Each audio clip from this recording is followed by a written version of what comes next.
Rodeos approach Sterling 105. We're downwind from runway 30 and something's glowing on the field. Looks like a fire. Are you aware of any fire? Shit, this can't be true!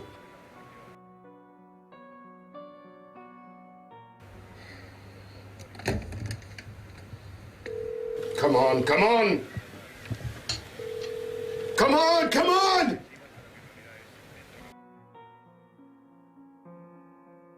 Departing aircraft. All departures are suspended until advised.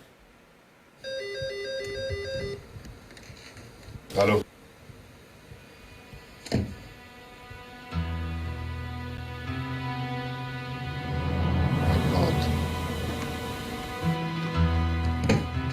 God.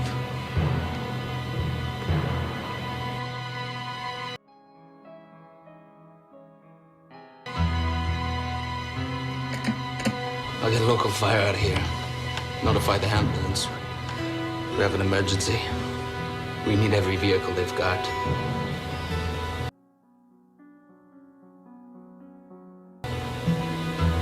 What have we done? This can't be our fault, I mean,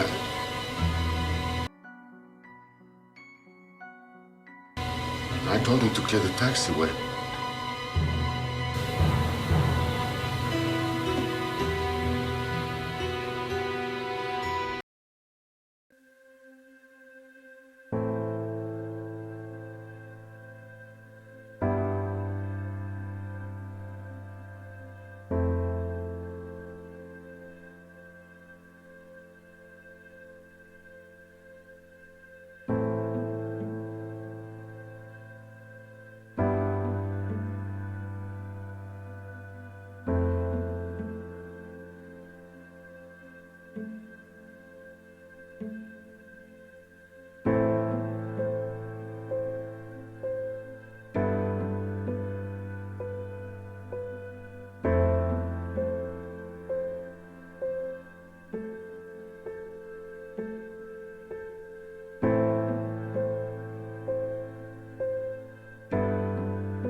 The mist hampered would-be rescuers throughout the night.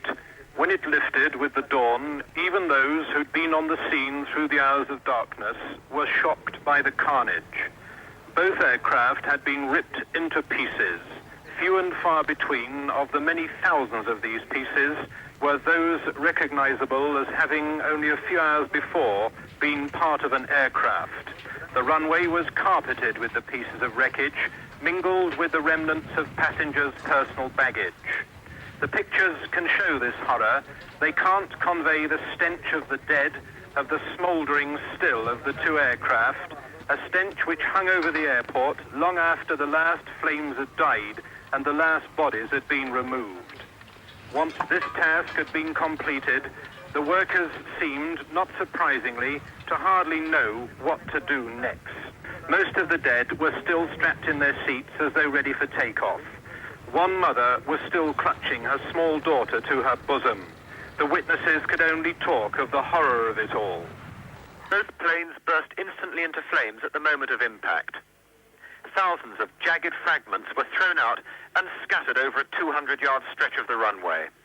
They're all burned and twisted, and they've left the runway surface pockmarked with dents and holes where the tarmac's melted. This is Tenerife's only runway, and it's going to stay completely unserviceable for some time. The collision happened on the ground, and so the wreckage, although strewn over a long stretch of the runway, is concentrated on the tarmac itself, and that accounts for the degree of damage to the surface. Investigators have already begun piecing together what happened.